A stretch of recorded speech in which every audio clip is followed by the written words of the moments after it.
తెలంగాణ ప్రభుత్వం గృహజ్యోతి పథకం కింద ఉచిత విద్యుత్ అందిస్తున్న సంగతి తెలిసిందే.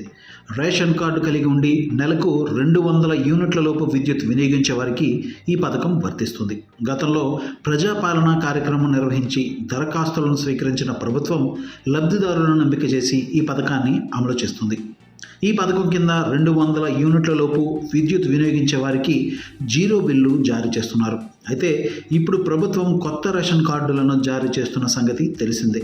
ప్రస్తుతం రాష్ట్ర వ్యాప్తంగా కొత్త రేషన్ కార్డుల పంపిణీ కొనసాగుతుంది. దీంతో కొత్తగా రేషన్ కార్డులు అందుకుంటున్న వారు రాష్ట్ర ప్రభుత్వం అందిస్తున్న సంక్షేమ పథకాలకు అర్హులుగా మారనున్నారు.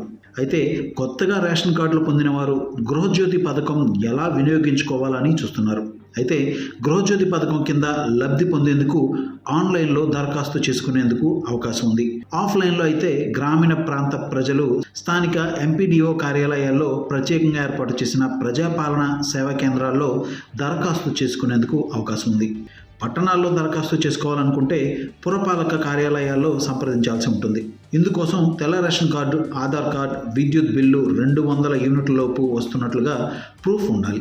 అయితే ప్రజాపాలన సమయంలో దరఖాస్తు చేసుకున్న నంబర్ను కూడా అందించాల్సి ఉంటుందని చెబుతున్నారు. ఇక కొత్త రేషన్ కార్డు పొందిన వారు ఇతర ప్రభుత్వ పథకాలు పొందాలనుకున్నా అందుకు సంబంధించిన దరఖాస్తు చేసుకోవాల్సి ఉంటుంది. అయితే ఇందుకు సంబంధించి ప్రభుత్వం నుంచి స్పష్టమైన ఆదేశాలు అందాల్సి ఉందని అధికారులు చెబుతున్నారు.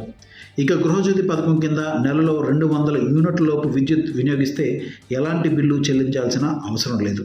అయితే ఒక నెలలో విద్యుత్ వినియోగం 200 యూనిట్లు దాటితే మాత్రం బిల్లు చెల్లించాల్సి ఉంటుంది.